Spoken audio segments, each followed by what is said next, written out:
Hola, bienvenidos al módulo número 1 del taller de bioestadística, en este caso una tutoría virtual para el repaso de las actividades a cumplir en el trabajo práctico número 1.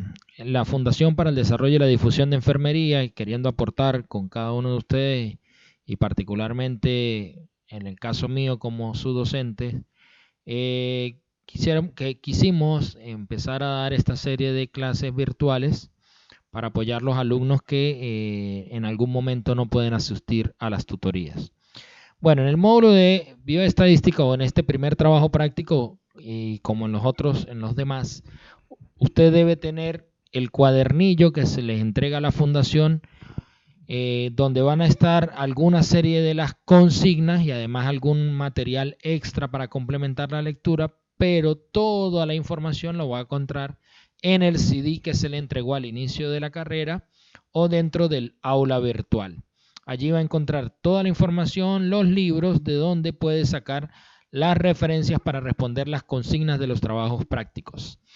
El objetivo general del taller de bioestadística no es más que darle a los estudiantes o brindarle a los estudiantes las herramientas conceptuales fundamentales que permitan conocer todo lo que tiene que ver con la bioestadística y su aplicación en el campo de la salud.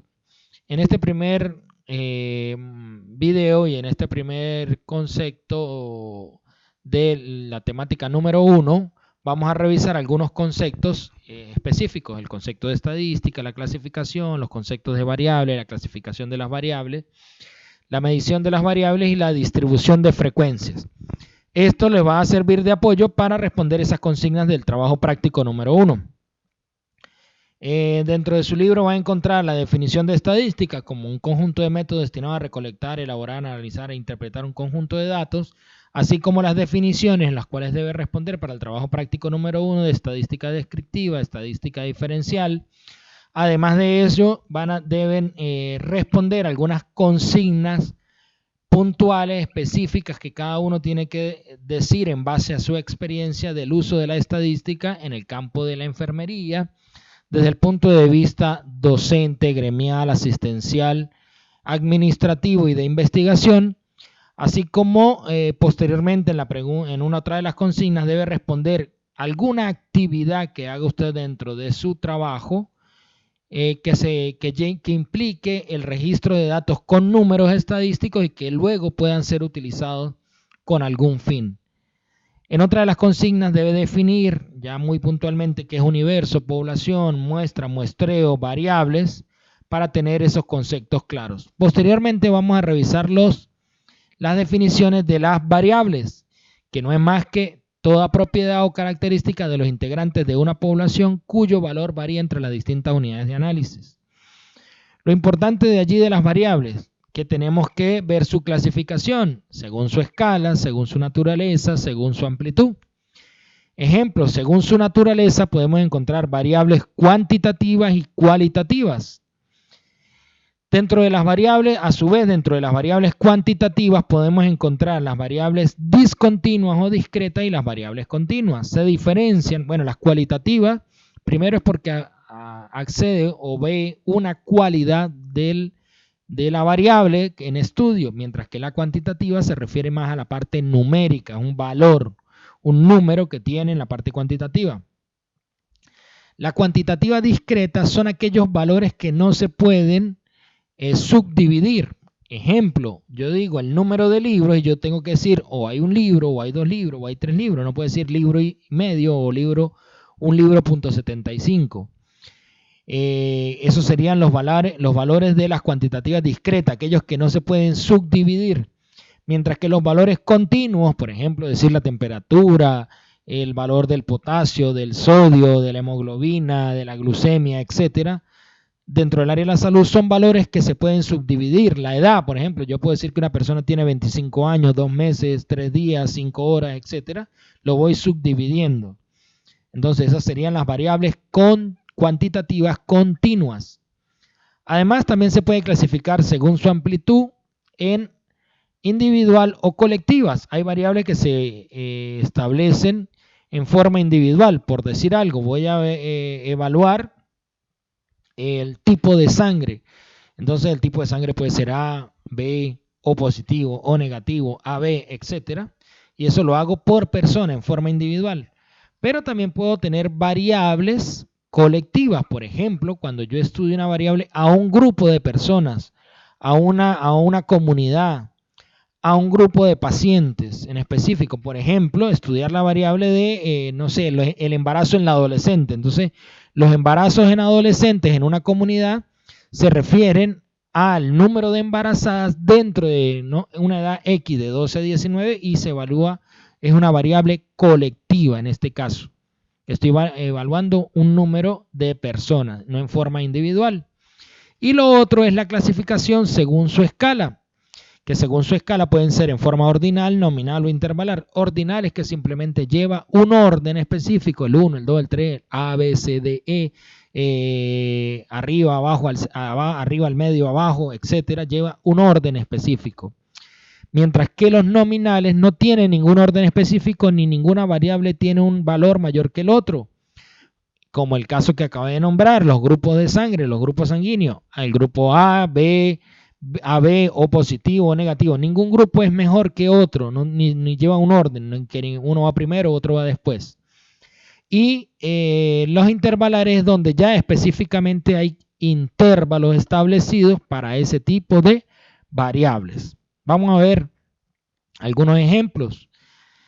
Entonces, por ejemplo, el número de enfermeros en un hospital. Entonces, en este caso, voy a hablar de una variable según su naturaleza cuantitativa discreta, porque no puedo decir que tengo un enfermero 1.20 enfermeros, sino 1 o 2 enfermeros. Es individual porque evalúa cada enfermero, y es nominal porque ningún enfermero es mejor que otro, ni lleva un orden, sino que es nominal por cada una o por cada persona. En cambio, los valores de sodio, por ejemplo en sangre, es una variable cuantitativa continua, porque se puede subdividir. Yo puedo decir que el sodio tiene 135.6 o 140.1, etcétera. Lo puedo subdividir, es individual porque es el valor en sangre de sodio de cada persona. Y es ordinal porque tiene un orden específico. No es igual el valor de 135 que 150, por decir algo. El grupo sanguíneo, ya lo había dicho, es cualitativo porque es por la cualidad, por el nombre. Es individual y en forma nominal, no hay un orden específico. La temperatura axilar en este caso es cuantitativa continua, puedo decir que tiene 37.5, 37.6, 37.7 o 40.2. Entonces se puede subdividir, es individual porque evalúa cada persona, y es ordinal porque tiene un orden específico. No es igual decir que tiene 37 de temperatura que tiene 40 y va en un orden y tiene unas valoraciones. En este caso es un grupo de embarazada. Entonces la embarazada adolescente, que es como que agrupa un número de personas, de mujeres en edad fértil que están ya en gestación y tienen una edad específica, pongámosle entre los 2 y los 19 años. Entonces es una variable colectiva y además es nominal porque, bueno, no tiene un orden específico dentro de ellas.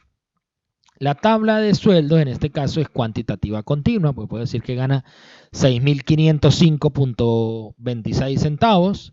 Es colectiva porque en la tabla implica, por ejemplo, si lo agrupáramos entre obreros, profesionales, directivos, serían el valor de los sueldos para todos los obreros, para todos los profesionales, para todos los supervisores o directivos. Y es intervalar porque esa tabla de sueldo lleva un valor, entre tanto y tanto ganan los obreros, entre tanto y tanto ganan los profesionales y así sucesivamente. Bueno, estos ejemplos espero que les sirvan para complementar cada una de las actividades que tienen en sus consignas. También por otro lado vamos a ver los valores que tienen que ver con la distribución de frecuencias y la elaboración de tablas de datos.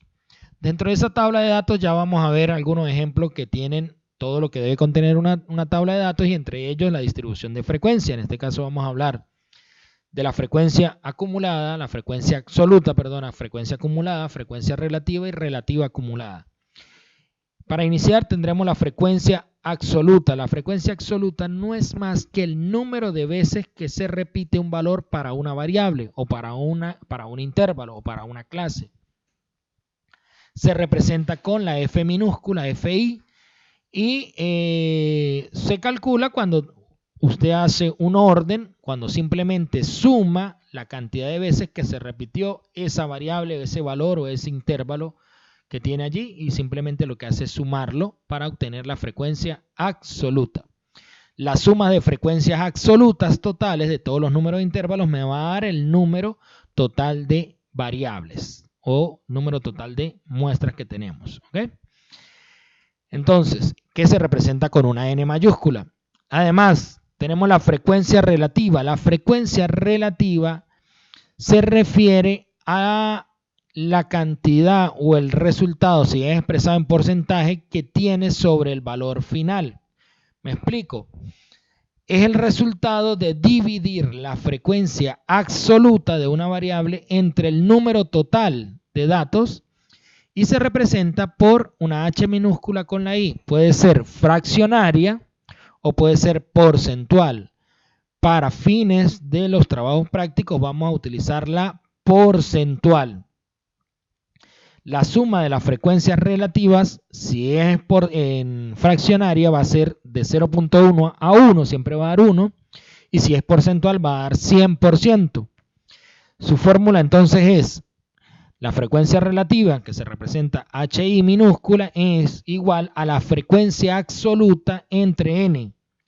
Y si lo queremos en forma porcentual, debemos multiplicar ese resultado por 100.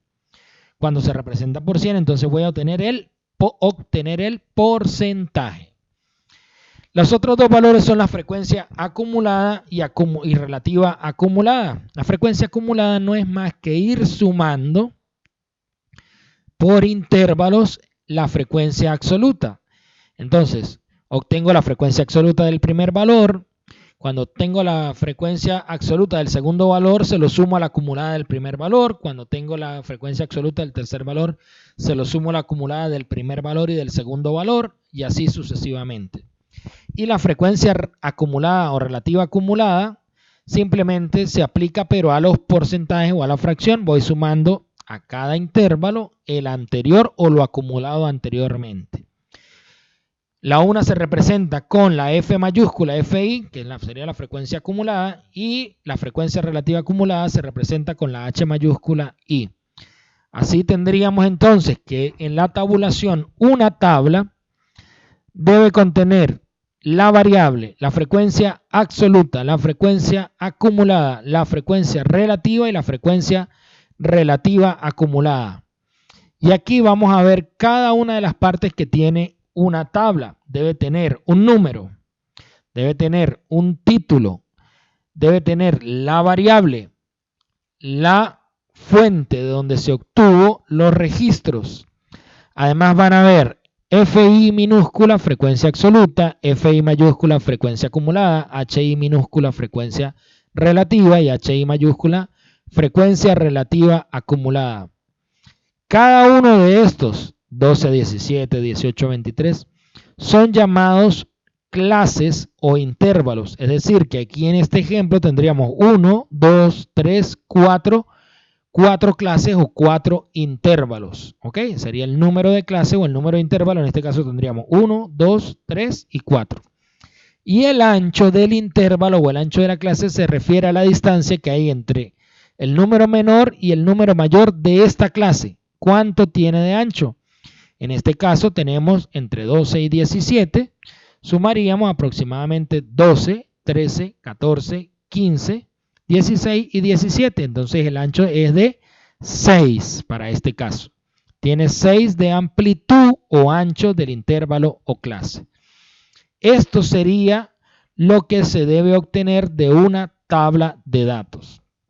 Hasta aquí llegaríamos esta primera parte del tutorial referente a cómo se llena las variables, cómo se complementan o se responden las variables según su naturaleza, según su escala, según su amplitud, y lo que tiene que ver con distribución de frecuencias y tabulación, todo lo que lleva una tabla, número, título, fuente, variable, frecuencia acumulada, frecuencia absoluta, frecuencia relativa acumulada, número de clases, ancho de la clase o ancho del intervalo, si los tuviera, y obtener el complemento y saber qué es cada una de ellas. Espero les haya servido. Muchísimas gracias. Nos vemos en un próximo video.